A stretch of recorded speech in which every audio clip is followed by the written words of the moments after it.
Eckhart Tolle, Tišina govori. Poglavlje 1. Kada izgubite dodir sa unutrašnjim spokojem, gubite dodir sa samim sobom. Kada izgubite dodir sa samim sobom, gubite sebe u svetu. Vaš najunutarniji osjećaj sebe, toga ko ste vi, neodvojiv je od spokoja. To je ja jesam koja je dublje od imena i oblika.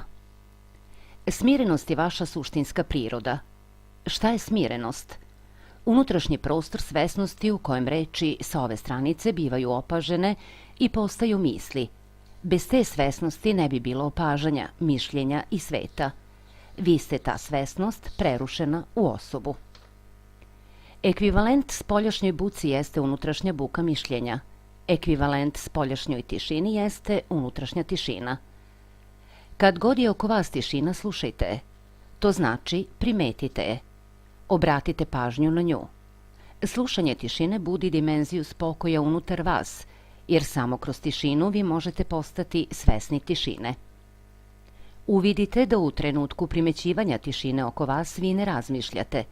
Svesni ste, a ne razmišljate. Kada postanete svesni tišine, odmah nastupa stanje unutrašnje spokojne budnosti. Postajete prisutni. Iskoračili ste iz 1000 godina kolektivne ljudske uslovljenosti. Pogledajte drvo, cvet, travku. Dopustite da ih obuhvati vaša svesnost. Kako su oni smireni, kako ukorenjeni u biću. Dozvolite da vas priroda poduči spokoju. Kada gledate u drvo i opažate njegov spokoj, i sami postajete spokojni.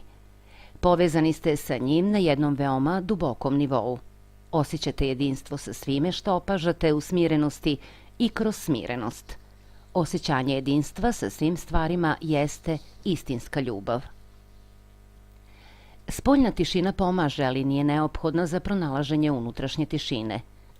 Čak i kada je oko vas bučno, možete biti svesni tišine koja se nalazi ispod te buke, tog prostora u kojem buka nastaje.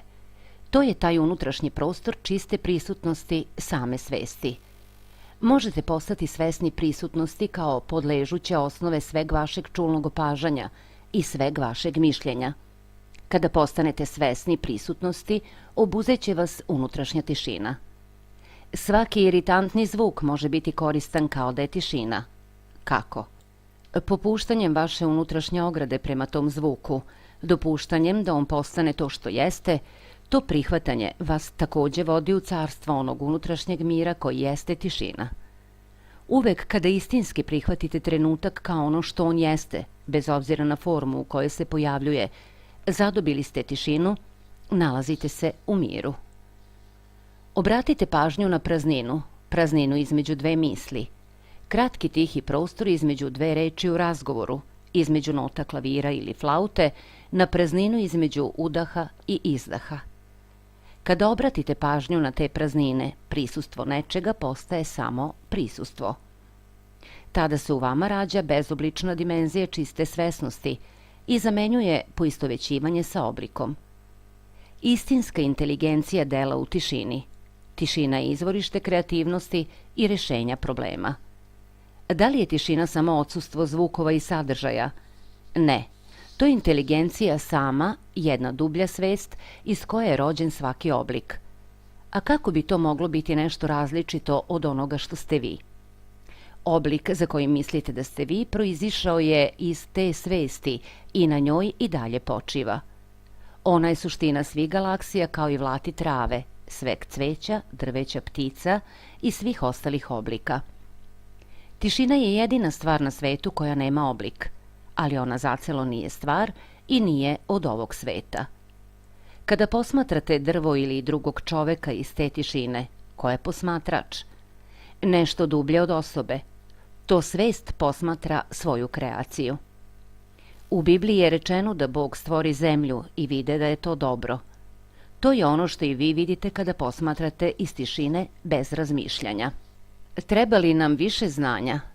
Da li će ovaj svet spasti više informacija, brži kompjuteri, više naučnih ili razumskih analiza? Nije li mudrost ono što je ljudima najpotrebnije u ovom svetu? Ali šta je mudrost i gde je tražiti? Mudrost dolazi iz sposobnosti da se bude miran.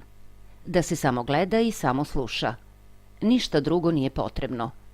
Smirenošću, gledanjem i slušanjem budi se duhovna inteligencija unutar vas.